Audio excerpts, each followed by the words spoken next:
ધોરણ 11 પ્રકરણ 5 દ્રવ્ય અવસ્થા, જેમાં આપણે કેટલાક એમસીક્યુ જે છે એની ચર્ચા કરી હતી આગલા લેક્ચરની અંદર.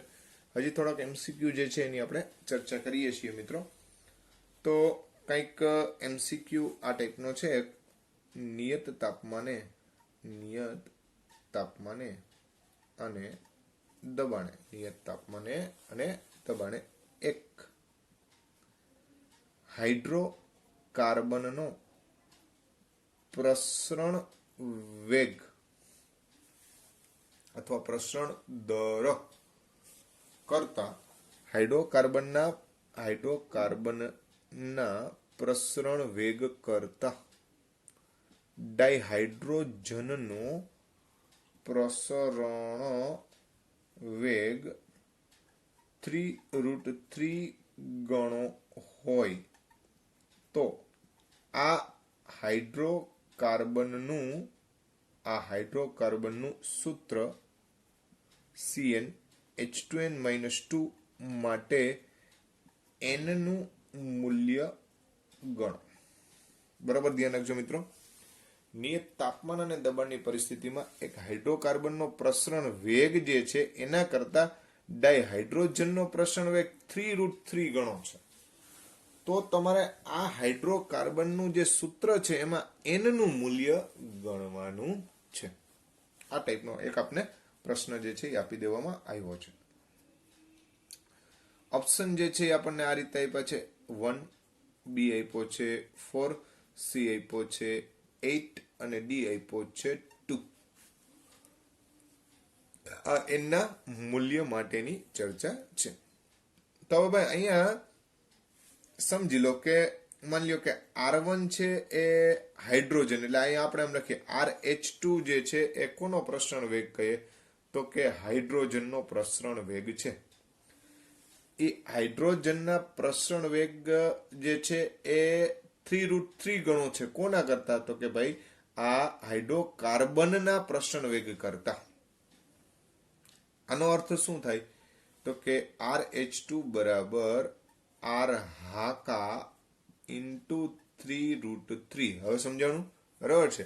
હાઇડ્રોકાર્બનના પ્રસરણ વેગ કરતા, એટલે હાઇડ્રોકાર્બનના પ્રસરણ વેગ કરતા H2 નો પ્રસરણ વેગ 3√3 ગણો છે. તો H2 નો પ્રસરણ વેગ 3√3 ગણો એટલે આના વડે ગુણી નાખીએ. રેડી?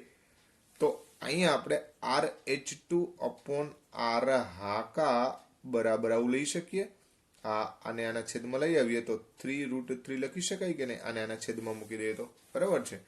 હવે મિત્રો તમને ખબર છે કે પ્રસરણ વેગ R1 upon R2 બરાબર √m2 upon m1. હવે આ જ વસ્તુમાં આપણે જો અહીંયા હાઇડ્રોજન લખીએ અને અહીંયા હાકા લખીએ તો ઉપર જે છે એ હાકા થાય અને અહીંયા H2 થાય. બરાબર ને? તો એ જ વસ્તુને ધ્યાનમાં લઈ અને આગળ વધીએ તો આ બંનેનો ગુણોત્તર તો આપણી પાસે મૂલ્ય છે 3√3. આ જે છે એ હાઇડ્રોકાર્બનનો આણ્વીય દળ એ ગણવાનો છે, આપણે ખબર નથી. H2 તો ખબર જ હોય.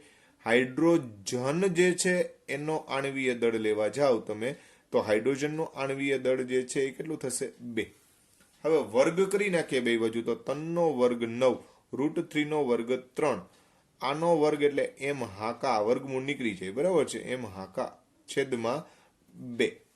9 તેરી 27 ગુણ્યા 2 એટલે 54. એટલે મોલેક્યુલર વેઇટ ઓફ હાઇડ્રોકાર્બન આકા ઇઝ ઇક્વલ ટુ 9 6 54 U. બરાબર છે? અથવા તો 54 થયો. આ કોની વાત થઈ ભાઈ? તો કે જે તે ઘટકનું આણ્વીય દળ. આપણે આણ્વીય દળ નથી ગણવાનું, આપણે તો અહીંયા n નું મૂલ્ય એટલે અણુસૂત્ર ગણવું પડે. હવે મિત્રો આમાં તમારે આ ઓપ્શન પૈકી ઘટક મૂકતા જવાના રહીએ અને એનો અણુભાર ગણી અને નક્કી કરવું પડે. અહીંયા અણુભાર ફાઇનલ થઈ ગયો. બરાબર છે? આ સપોઝ કે તમે અહીંયા 1 મૂકો તો C1, H2n-2 એટલે H0 થઈ જાય. બરાબર છે? તો ખાલી કાર્બન ઘટક થાય તો એવું એનો તો કઈ 54 થાય નહીં એવી તો ખબર પડે બધાને. એટલે એક તો આવે જ નહીં. 2 ટ્રાય કરીએ તો C2 અને H જે છે એ 2 into n એટલે 4 - 2 એટલે H2. તો C2 H2 જે છે 12 ગુણ્યા 2 એટલે 24 વત્તા 2 એટલે 26 થાય. તો 54 તો આવે જ નહીં. હવે વારો આપણે 4 નો લઈએ તો C4 H4 દુ 8 - 2 એટલે H6 થાય. 12 × 4 એટલે 12 ચોકુ 48 થાય અને 6 એકુ 6 થાય. આપણે અણુભાર ગણીએ છીએ, બરાબર છે. 48 + 6 એટલે 54 થાય. તો આપણો જવાબ 54 આવી ગયો. એનો અર્થ એમ થયો કે અહીંયા n બરાબર કેટલા હોવા જોઈએ? 4 હોવા જોઈએ. તો આપણો જવાબ શું આવશે? બી ઓપ્શન, કે n બરાબર 4 મૂલ્ય પ્રાપ્ત થાય. તો આ રીતે ટૂંકમાં અણુસૂત્ર જે છે એ પણ પૂછી શકે, એવું પણ પૂછે કે ભાઈ અહીંયા કયું સૂત્ર હોઈ શકે, તો C4H6 હોઈ શકે, અથવા અહીંયા આપણને n નું મૂલ્ય પૂછ્યું, અણુભાર પણ પૂછી શકે. કોઈ પણ વસ્તુ જે છે એના અનુરૂપ આપણને પૂછી શકે. તો આ ટાઈપનો જે કંઈ પણ MCQ છે એમાં ખાસ કાળજી રાખવી મિત્રો. ત્યાર પછી જે છે એનો MCQ ની આપણે ચર્ચા કરીએ. તો પછીનો MCQ હવે જોવા જઈ રહ્યા છીએ આપણે. અચળ તાપમાને દબાણમાં 1% જેટલો વધારો કરવામાં આવે તો નવું કદ શોધો. એટલે કદનો જે ફેરફાર થયો છે એ આપણે નક્કી કરવાનો છે. અહીંયા મિત્રો આપણે શું આપી દીધું છે કે દબાણમાં આપણે 1% વધારો કરીએ છીએ. મિત્રો તમને આની પહેલા પણ આપણે આગલા લેક્ચરમાં એવું સમજાવેલું હતું કે જ્યારે પણ આપણે પર્સન્ટેજની વાત આવે ત્યારે જો 100 આપણે પર્સન્ટેજ નક્કી કરીએ તો વધારે અનુકૂળ આવે. આમાં ઓપ્શન જે છે એ કંઈક આપણને આ ટાઈપના આપ્યા છે. એક બી ઓપ્શન છે 100/101. સી ઓપ્શન કંઈક આપણને આ રીતનો આપ્યો છે 1/101. અને ડી ઓપ્શન આપ્યો છે 1/100. બરાબર છે. આ 101 અને 1/100 આવી રીતના આપણને 4 અલગ અલગ ઓપ્શન છે એ આપી દેવામાં આવેલા છે. હવે ભાઈ અહીંયા અચળ તાપમાન, એટલે તાપમાન તો અચળ જ છે. હવે દબાણમાં 1% જેટલો વધારો કર્યો, બરાબર છે. તો ધારો કે દબાણ જેને આપણે P1 કહીએ, P1 બરાબર 100 બાર છે. હવે એમાં 1% નો વધારો એટલે નવું દબાણ P2 બરાબર 1%. 100 નો 1% એટલે 1, એ વધારો એટલે 100 + 1 એટલે 100 + 1 આ વધારો, એને આપણે કહી દઈએ 101 બાર થશે, બરાબર છે. તો કદનો ફેરફાર શોધવાનો. હવે તમને ખબર છે કે P1 V1 બરાબર P2 V2 થાય કે નહીં. હવે માની લો કે જૂનું કદ V હોય એટલે V1 બરાબર V ml હોય અથવા V લિટર હોય, જે લ્યો ઈ, બરાબર છે. તો નવું કદ V2 બરાબર P1 V1/P2 થશે. તો P1 એટલે દબાણ જે છે એ 100 બાર હતું. હવે નવું P2 જે છે એ 101 બાર થયું અને જૂનું કદ V છે તો 100/101 V જેટલું થાય. તો 100/101 V એટલે આપણો જવાબ કયો આવે? બી ઓપ્શન થાય. તો આટલો ફેરફાર જે છે એ નવા કદ તરીકે આપણે વર્ણવી શકીએ. ચાલો, ત્યાર પછી જે છે એ MCQ ની આપણે ચર્ચા કરવા જઈ રહ્યા છીએ. તો મિત્રો ત્યાર પછીનો MCQ કંઈક આ ટાઈપનો આપણને આપેલો છે કે કોઈ નિયત વાયુ હિલિયમ કરતા 3 ગણો સમય પ્રસરણ દરમિયાન લે છે, બરાબર છે. હવે એક પ્રશ્ન આપ્યો છે, ફરીથી બોલું છું. કોઈ નિયત વાયુ હિલિયમ કરતા પ્રસરણ માટે 3 ગણો સમય લે છે. એટલે પ્રસરણ કરે એ દરમિયાન 3 ગણો સમય લાગે છે. તો આ નિયત વાયુ જે છે, નિયત વાયુ, એનું આણ્વીય દળ નક્કી કરો, આણ્વીય દળ શોધો, એવો આપણને પ્રશ્ન પૂછવામાં આવ્યો છે. ઓપ્શન કંઈક આ રીતના આપ્યા છે કે 64U, બી ઓપ્શન છે 9U, સી ઓપ્શન છે 27U અને ડી ઓપ્શન છે 36U. હા મિત્રો, તમને ખ્યાલ હોય તો આપણે R1/R2 બરાબર √M2/M1 સૂત્ર મેળવ્યું હતું. પછી R1 એટલે V1/T1 છેદમાં V2/T2 બરાબર √M2/M1 આવું સૂત્ર મેળવ્યું હતું. હવે કોઈ નિયત વાયુ જે છે એ હિલિયમ કરતા પ્રસરણ માટે 3 ગણો સમય લે છે. એટલે અહીંયા બંનેના કદ જે છે એને આપણે સમાન ગણી લઈએ, એટલે જે પ્રસરણ માટેનું જે કદ છે એ સમાન લઈ લઈએ, તો બંને માટે લાગતા સમયના આધારે જો ગણતરી કરવી હોય તો આ છેદનો છેદ અંશમાં જાય તો T2/T1 બરાબર √M2/M1 આપણે લખી શકીએ. બરાબર છે. તો અહીંયા આપણે ગોતવાનું શું છે તો કે એ નિયત વાયુ એટલે કે જે વાયુ જે છે એનું આપણે આણ્વીય દળ ગણવું છે. બરાબર. તો માની લ્યો કે M2 એટલે નિયત વાયુ ને હિલિયમ એટલે 1 નંબર દઈ દઈએ, તો અહીંયા જે છે એ આપણે આવું લખી શકીએ કે T નિયત છેદમાં T હિલિયમ બરાબર √M નિયત છેદમાં M હિલિયમ. રેડી? તો બસ હવે અહીંયા આપણે કીધું જ છે કે આ નિયત વાયુ જે છે એ 3 ગણો સમય લે છે. કોના કરતા? હિલિયમ કરતા. તો આનો ટાઈમ એ આના કરતા 3 ગણો છે, તો આ બંનેનો ગુણોત્તર 3 આવશે. બરાબર. હવે એનો આપણે વર્ગ કરી નાખીએ તો આ M નિયોન છેદમાં M હિલિયમ, M હિલિયમ એટલે કેટલો થાય? 4 થાય. બરાબર છે. હિલિયમનું આણ્વીય દળ, તો હિલિયમનું આણ્વીય દળ કેટલું છે? 4 AMU છે. 3 નો વર્ગ 9, 9 ગુણ્યા 4 એટલે 36, એટલે M નિયત બરાબર 36U એવો આપણે જવાબ આપી શકીએ. તો આ જવાબ કેટલો આવશે? 36U એવું આપણે દર્શાવી શકીએ. ત્યાર પછીનો MCQ જે છે એની આપણે ચર્ચા કરવા જઈ રહ્યા છીએ. તો ત્યાર પછીનો MCQ ધ્યાને લઈએ.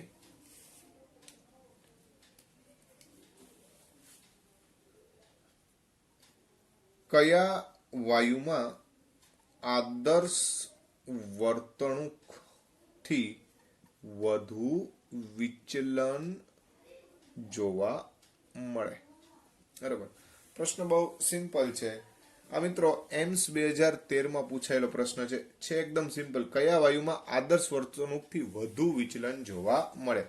ઓપ્શન આ રીતના આપ્યા છે: ડાયહાઇડ્રોજન, બી ઓપ્શન છે ડાયનાઇટ્રોજન, સી ઓપ્શન છે CH4 અને ડી ઓપ્શન છે એમોનિયા. તો મિત્રો આદર્શ વર્તણૂકથી વધુ વિચલન જોવા મળે એના માટે આપણે વંડરવાલ્સ આકર્ષણ બળને ધ્યાને લેવા પડે. તો તમને ખબર છે કે ડાયહાઇડ્રોજન, N2, મિથેન આ બધા કાયમી વાયુ છે. એમોનિયા પણ કાયમી વાયુ કહી શકાય, એટલે વાયુ સ્વરૂપમાં જોવા મળે. પણ સામાન્ય રીતે એમોનિયામાં વિદ્યુત ઋણતાનો તફાવત એટલે ધ્રુવીયતા વધારે હોય અને હાઇડ્રોજન બંધ શક્ય બને. એટલે એમોનિયા જે છે એમાં વાન્ડરવાલ્સ વધુ છે. બરાબર છે. તો સ્વાભાવિક છે કે આકર્ષણ બળ જેમાં વધારે હોય એ ઓપ્શન આપણે સિલેક્ટ કરવો પડે. એટલે એમોનિયા જે છે એ સૌથી વધુ વિચલિત થાય આદર્શ વર્તણૂક કરતા. શા માટે? તેનો જવાબ છે વાન્ડરવાલ્સ આકર્ષણ બળ વધુ હોવાના કારણે. ત્યાર પછીની જો વાત કરવા જઈએ તો કયા વાયુ મિશ્રણમાં ડાલ્ટનનો નિયમ લાગુ ન પડે? કયા વાયુ મિશ્રણ જે છે, કયા વાયુ મિશ્રણ માટે ડાલ્ટનનો આંશિક દબાણનો જે નિયમ છે, આંશિક દબાણનો નિયમ લાગુ ન પડે? ઓપ્શન કંઈક આપણને આ રીતમાં આપ્યા છે. ઓપ્શન છે નિયોન અને હિલિયમનું મિશ્રણ કરવાથી. બરાબર છે. બી ઓપ્શન છે એમોનિયા અને HCl નું મિશ્રણ કરવાથી. સી ઓપ્શન આપ્યો છે O2 અને N2 વાયુનું મિશ્રણ કરવાથી. અને ડી ઓપ્શન આપ્યો છે N2 અને H2 વાયુનું મિશ્રણ કરવાથી.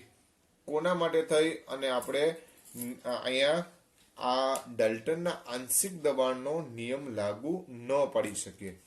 તો મિત્રો ડાલ્ટનનો આંશિક દબાણનો નિયમ જે છે એ એવા વાયુને જ લાગુ પડે કે જે એકબીજા સાથે પ્રક્રિયા ન કરવા જોઈએ.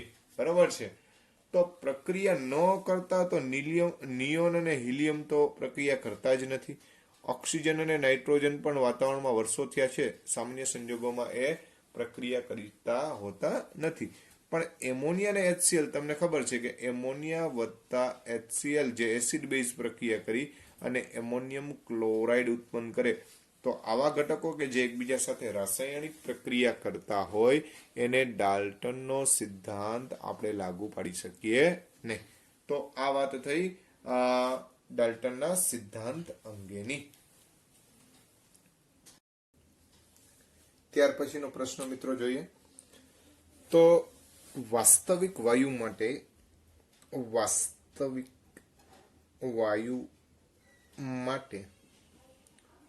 ઊંચા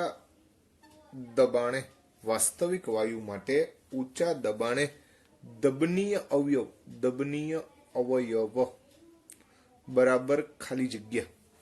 દબનીય અવયવ એટલે ઝેડ જે છે એનું મૂલ્ય આપણને પૂછવામાં આવ્યું છે. કોના માટે થઈને ભાઈ? તો કે વાસ્તવિક વાયુ માટે. ઓપ્શન આપણને કંઈક આ રીતના આપેલા છે. 1 બી ઓપ્શન છે 1 plus RT upon PB. C option છે 1 પ્લસ PB અપોન RT અને ડી ઓપ્શન છે 1 માઇનસ PB અપોન RT. મિત્રો તમે જાણો છો કે ભાઈ વાસ્તવિક વાયુ એટલે વંડરવાલ્સ વાયુ સમીકરણ જે છે એ આમાં આપણે લગાવવું પડે. તો P plus AN square upon V square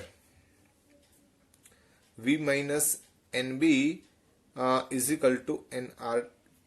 આવું આપણે શીખી ગયા. હવે મિત્રો અહીંયા આપણને શું કીધું છે કે વાસ્તવિક વાયુ માટે ઊંચા દબાણે એટલે દબાણ જો ખૂબ ઊંચું હોય તો આનું મૂલ્ય એટલું બધું વધારે હોય કે આને આપણે આ સુધારો જે છે ને શું કરી શકીએ? અવગણી શકીએ ઊંચા દબાણે. બરાબર છે. તો P plus AN square by V square લગભગ બરાબર P લેતા. તો આવા સંજોગોમાં P into V minus NB બરાબર NRT થઈ કે નહીં? તો હવે આને છોડી નાખો તો PV માઇનસ PNB બરાબર NRT. હવે શું કરવાનું ભાઈ? તો કે બધાને NRT વડે ભાગી નાખીએ તો PV અપોન NRT એટલે PV upon NRT minus PNB upon NRT બરાબર NRT ભાગ્યા NRT. તો PV અપોન NRT જેને દબનીય અવયવ Z વડે દર્શાવાય. બરાબર છે. હવે અહીંયા NN કેન્સલ કરી નાખીએ તો માઇનસ PB અપોન RT બરાબર આ 1 થઈ જાય કે નહીં? આપણે Z નું મૂલ્ય જોઈએ છે તો Z બરાબર 1 પ્લસ PB અપોન RT. તો એવો વિકલ્પ જે છે આપણો 1 પ્લસ PB RT એટલે કયો વિકલ્પ થશે? સી. તો ઊંચા દબાણે દબનીય અવયવ જે છે એ આ રીતે આપણે રજૂ કરી શકીએ. આ AIEEE 2012 નો પ્રશ્ન છે. AIEEE 2012. બરાબર છે. તો આ રીતે આવા પ્રશ્નો પણ આપણને પૂછી શકે.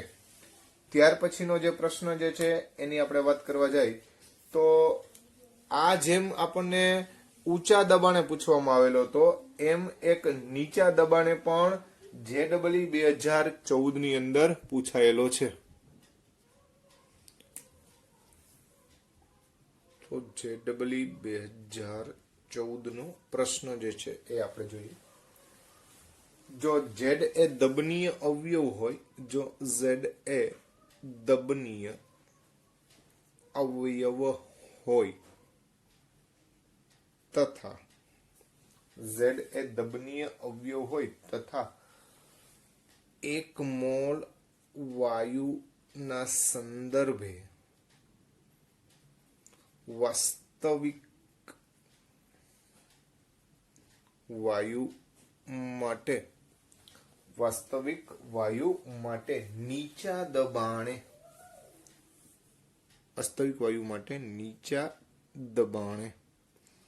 વાન ડર વાલ્સ સમીકરણ નીચે પૈકી કયા વિકલ્પ મુજબ લખી શકાય? એ ઓપ્શન આપ્યો છે Z બરાબર 1 minus PB upon RT. B option આપ્યો છે Z બરાબર 1 plus PB upon RT. C option આપ્યો છે Z બરાબર 1 પ્લસ RT બાય PB. અને ડી ઓપ્શન જે છે એ આપ્યો છે Z બરાબર 1 માઇનસ A અપોન VRT. હા મિત્રો આપણને અહીંયા Z છે એ દબનીય અવયવ કીધો છે એટલે PV બરાબર NRT મુજબ જો n બરાબર 1 મોલ લઈએ તો PV/RT બરાબર આપણે Z લઈ લેશું, બરાબર છે। બીજું વંડરવાલ સમીકરણ જે છે એ આપણને અહીંયા નીચા દબાણે વાત કરી છે, તો P પ્લસ AN²/V² અને V-NB is equal two NRT, એમાં n બરાબર 1 લેતા પહેલા તો, બરાબર છે। અને બીજી વાત કે જ્યારે પણ નીચા દબાણે વાત આવે, કેવા દબાણે વાત છે, નીચા દબાણે, ત્યારે V-NB બરાબર V લેતા, કેમ કે દબાણ નીચું છે ત્યારે આપણે આને અવગણી નહીં શકીએ, પણ આને તમારે શું કરવો પડે, અવગણવો પડે। તો આવા સંજોગોમાં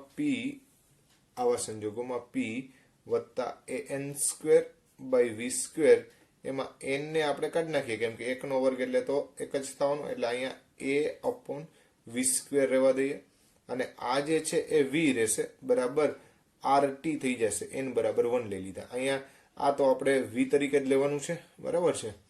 હવે આ V વડે આને ગુણો તો PV વત્તા A/V, શું કામ, તો કે V વડે ગુણાય એટલે એક V કેન્સલ થઈ જાય, બરાબર છે।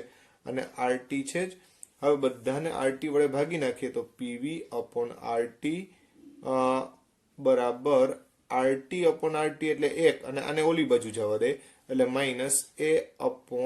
-A/VRT, તો PV/RT એટલે Z, તો 1 -A/VRT, આવો આપણો વિકલ્પ આવવો જોઈએ। તો એવો આપણને એક જ દેખાય છે, તો Z બરાબર 1 -A/VRT આ રીતે આપણે દર્શાવી શકીએ। ત્યાર પછી જે છે એની વાત કરવા જઈએ તો આપણને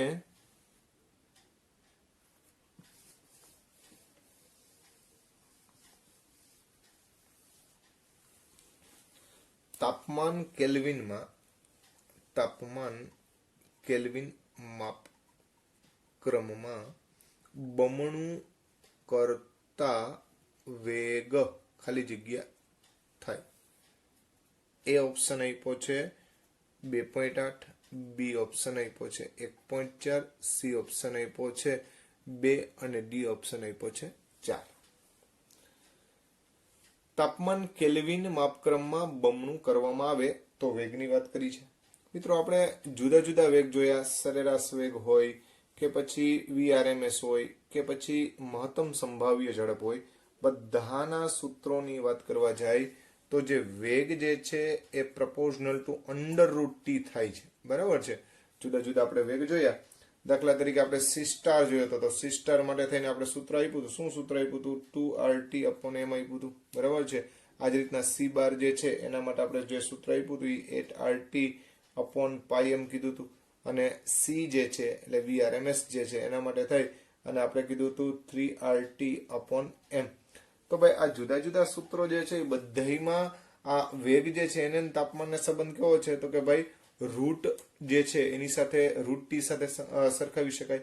તો તાપમાન કેલ્વિનમાં બમણું થાય છે, તો માની લ્યો કે T2 બરાબર 2T1 આવું થાય છે, બરાબર છે।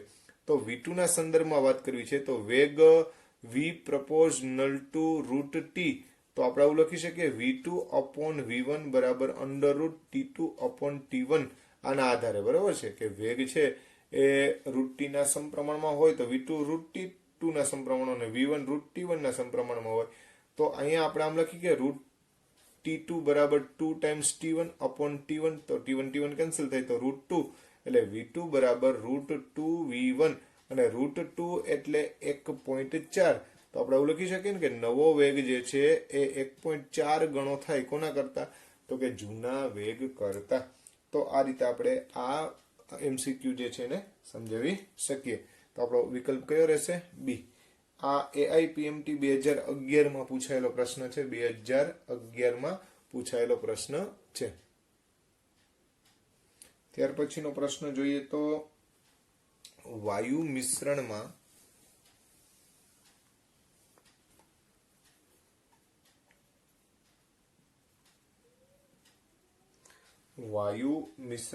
H2 અને O2 વાયુનું H2 અને O2 વાયુનું વજન પ્રમાણનો ગુણોત્તર આપ્યો છે W/W ગુણોત્તર 1/4 આપ્યો છે. કેટલો આપ્યો છે? 1/4. તો આ વાયુ મિશ્રણનો મોલ ગુણોત્તર કેટલો થાય? ઓપ્શન છે 4/1, બી ઓપ્શન છે 1/4, 1/4, સી ઓપ્શન છે 16/1 અને ડી ઓપ્શન છે 2/1. તો અહીંયા જુદા જુદા આપણે વિકલ્પ આપ્યા છે 4/1, 1/4, 16/1 અને 2/1. વાયુ મિશ્રણમાં H2 અને O2 વાયુનું વજન ગુણોત્તર આપ્યું છે. મિત્રો અહીંયા H2 અને O2 નું વજન ગુણોત્તર છે 1/4 એવું લખી શકાય કે નહીં? બરાબર છે. આ તમે જાણો છો એ પ્રમાણે માની લો કે H2 નું દળ 1 ગ્રામ હોય તો O2 નું દળ 4 ગ્રામ થાય. સ્વાભાવિક વસ્તુ છે, કેમ કે એ બેનો ગુણોત્તર કેટલો છે? 1/4 છે. દળનો ગુણોત્તર હોય તોની વાત છે. બરાબર છે. એટલે આપણે અહીંયા ધારણા કરી લીધી. તો આ વજન થયું, એના ભાગ્યા અણુભાર કરીએ એટલે મોલ મળે. તો NH2 બરાબર 1 ગ્રામ ડિવાઈડ બાય H2 નો અણુભાર એટલે 2 થાય. અને NO2 બરાબર 4 એનું દળ લઈએ અને 32 જે છે એનો અણુભાર થાય. તો મોલનો ગુણોત્તર એટલે NH2/NO2. તો 1/2 એના છેદમાં 4 ભાગ્યા 32. આવાનો ઉપર જવા દે તો 1/2 ઇન્ટુ 32 ડિવાઈડ બાય 4. તો 8 ચોખ્ખું 32 અને 8 ભાગ્યા 2 એટલે 4. તો 4/1 એટલે કે 4/1 એ આપણે જવાબ લખી શકીએ. તો મોલનો ગુણોત્તર છે એ કેટલો થશે? 4/1 જેટલો ગુણોત્તર જોવા મળે. આ AIPMT 2015 માં પૂછેલો પ્રશ્ન છે. 2015 નો પ્રશ્ન છે. AIPMT.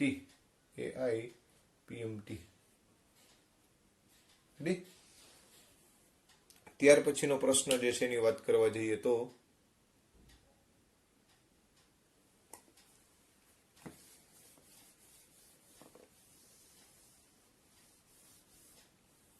એક છિદ્રાળુ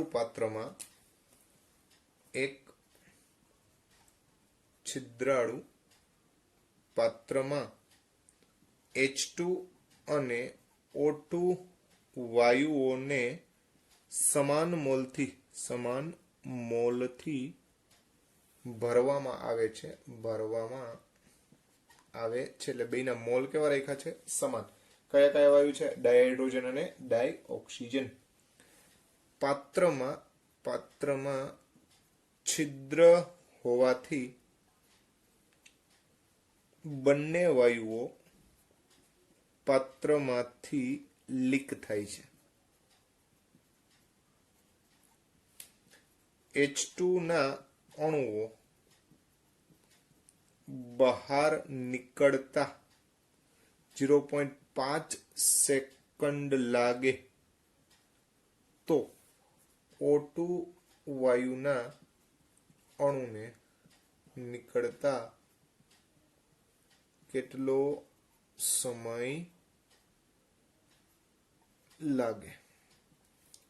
મિત્રો અહીંયા આપણને એક છિદ્રાળુ પાત્ર છે જેમાં H2 અને O2 બે વાયુ સમાન મોલથી ભરે, એટલે બેના મોલ પ્રમાણ કેવા આપ્યા છે? સમાન જ આપ્યા છે. બરાબર છે. આ પાત્રની અંદર છિદ્ર હોવાને કારણે બે વાયુઓ ધીમે ધીમે નીકળે છે. એમાં એકનો સમય એટલે H2 વાયુનો સમય આપણને આપી દીધો છે. તો હવે આપણે શોધવાનો કોનો છે મિત્રો? તો કે O2 વાયુને લાગતો સમય.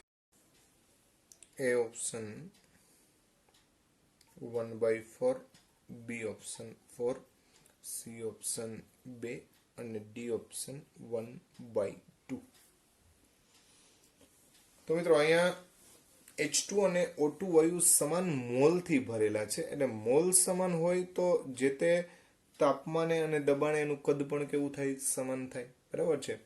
તો અહીંયા V1 બરાબર V2 ના સંદર્ભમાં જો આપણે વિચારી લઈએ તો T2/T1 બરાબર √m2/m1 આવું આપણે પ્રસરણ વેગનું સમીકરણ આપણે મેળવેલું હતું. તો અહીંયા T2 એટલે TO2 વિચારીએ અને TH2 વિચારીએ તો સામે MO2 અને MH2 થાય. MO2 એટલે તમે જાણો છો કે O2 નો અણુભાર એટલે ઈ 32 થાય અને H2 નો અણુભાર એટલે 2 થાય. તો આનું વર્ગમૂળ આ 32 ભાગ્યા 2 એટલે 16. 16 નું વર્ગમૂળ કાઢો એટલે 4.